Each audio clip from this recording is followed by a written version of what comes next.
Good morning, everybody. I haven't done a video in a little while. I guess I got to be in a right frame of mind to do it. Here's an update on what's going on with me, but I really want to get into something I've been doing that seems to be helping. I don't know if my doctor will ever admit it. I finished the first 5 rounds of chemo, and then they went and did another CT scan. My doctor had originally said that his hope was after 5 rounds of chemo that the cancers and the hot spots wouldn't grow anymore. They'd stopped. Come to find out, they've all shrunk, half of what they were. And the tumor that was in my colon rectal area is now described as a thickening of the wall lining of my intestine. My doctor seemed a bit surprised by this, but I have to consider what else I've been doing over the last 3 months as very helpful. And a lot of people will disagree with me. I know doctors that will disagree with me, but I've been taking ivermectin and fenbendazole. And I started out taking them both in the horse paste that you can get at Tractor Supply. I've been reading and researching pretty much anything I can get my hands on. Studies from the US, studies from South Korea, studies from other countries, and individuals who have put out information on how it helped them with what's going on with their bodies.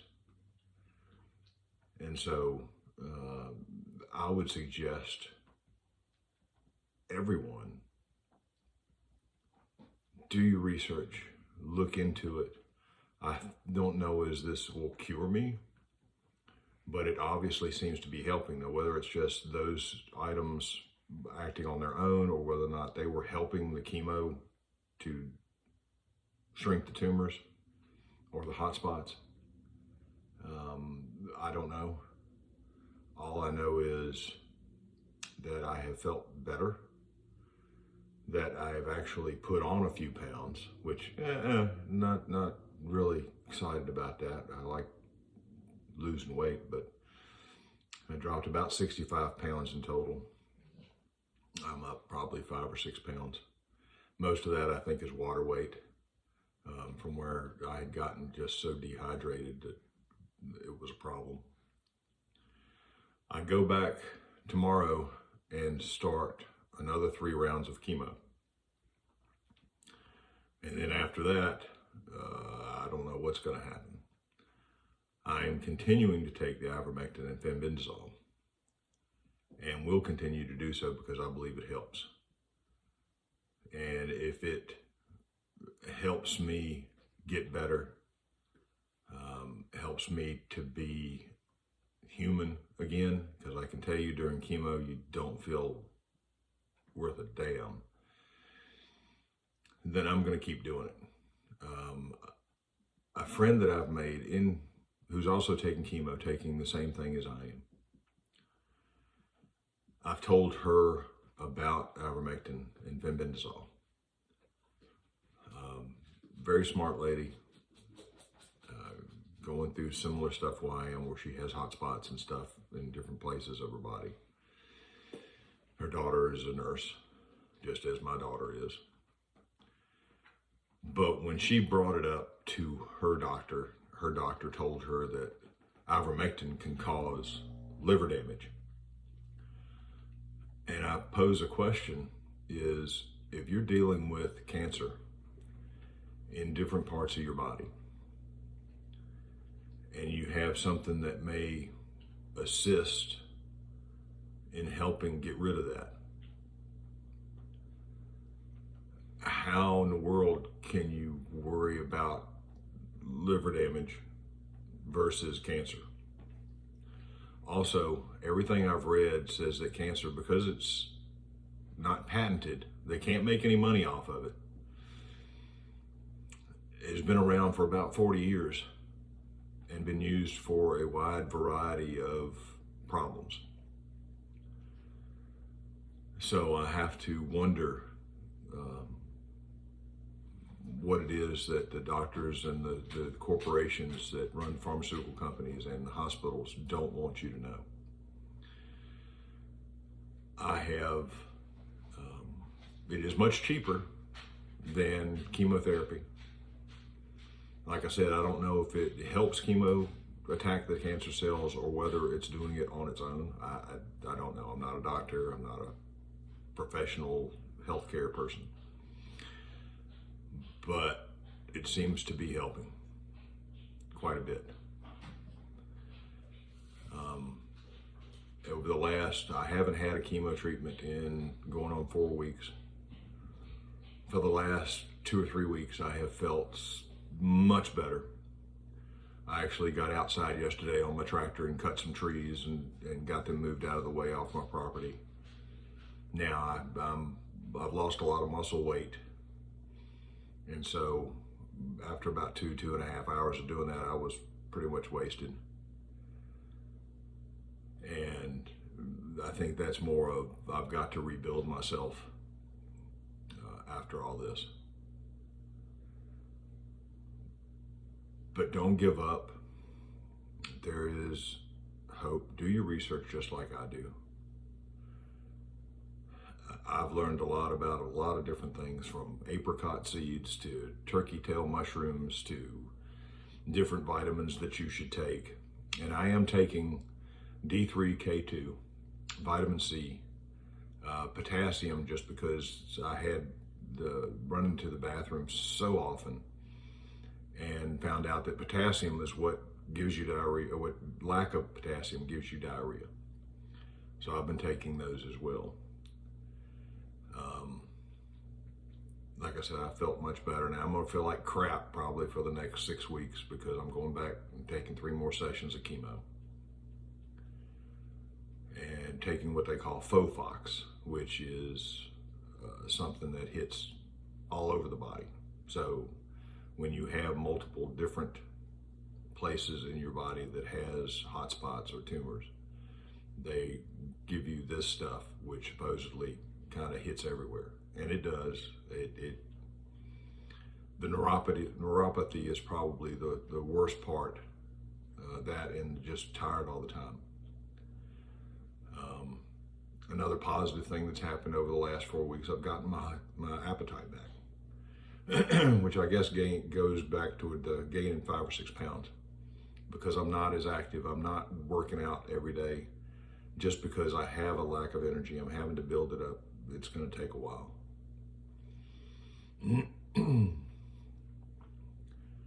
But there is hope, and there are websites out there, there are doctors out there who are promoting the use of ivermectin, fenbendazole, mebendazole. There are places you can get it.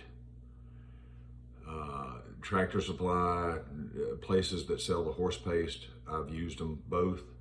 As long as you're not taking the whole tubes, I can tell you that there are certain dosages that they tell you to take. And I've followed them pretty regularly, and I haven't had any problems with them whatsoever after 3 months. So if you get a doctor that tells you, oh no, don't ever take that because that's only for such and such and it can give you liver damage, do your own research. We've become a country that trusts our doctors and the medical industry so much that we don't question what they say or what they do. And I don't mean to say that the doctors are doing this on purpose. I'm not saying that they're trying to do anything bad to you. I think a lot of doctors out there are excellent and doing the very best that they can to help their patients. The nurses as well. The problem is how they've been taught. The pharmaceutical companies and corporations have taught them liability above all else.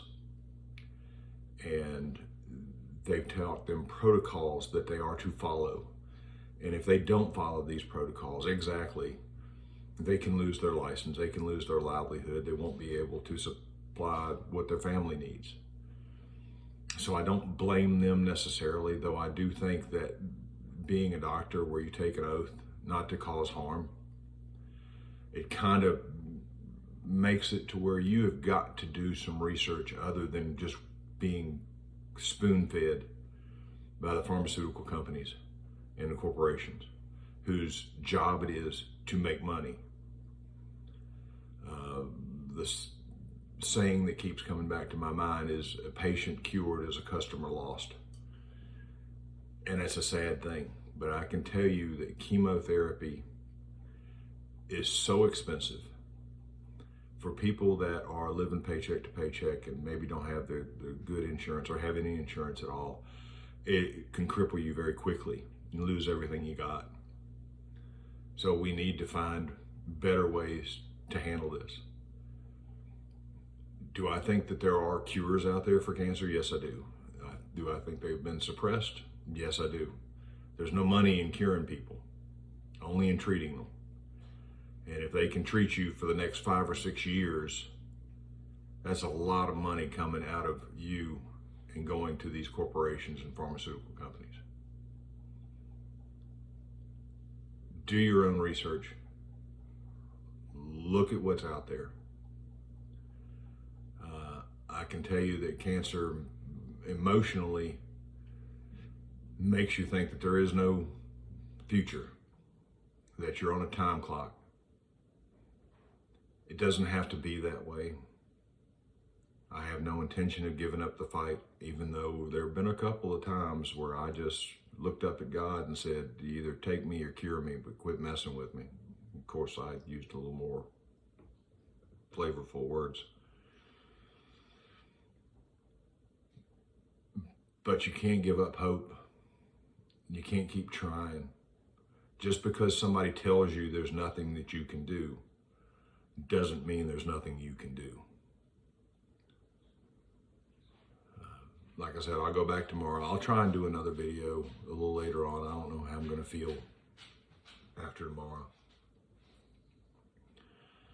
But I wanted to give this update while I was feeling pretty good. In fact, I'm getting ready to go out and do some chores and grocery shopping and that kind of thing. And I'm not worried about being 10 feet away from a bathroom. I'm not worried about just falling out somewhere. And that's tremendous after what I've been through, to feel like I can still function. I've done this long enough. I will let everybody go. And like I said, I'll try and do another update a little sooner than I've done this one. I hope everybody's doing well. I haven't noticed any comments. I keep looking for them. By all means, please hit the like button. Maybe get this out more. I'm going to try and in the future put up a few places that I've looked at and give anybody out there that's interested some options on where to get some more information. I've got to figure out how to do that. I'm new to this whole podcast thing, so I'm not sure how that's done. I'm going to have to research it. But until next time, take care of yourself, take care of your family, give your babies a hug, pet your dogs, and have a good day.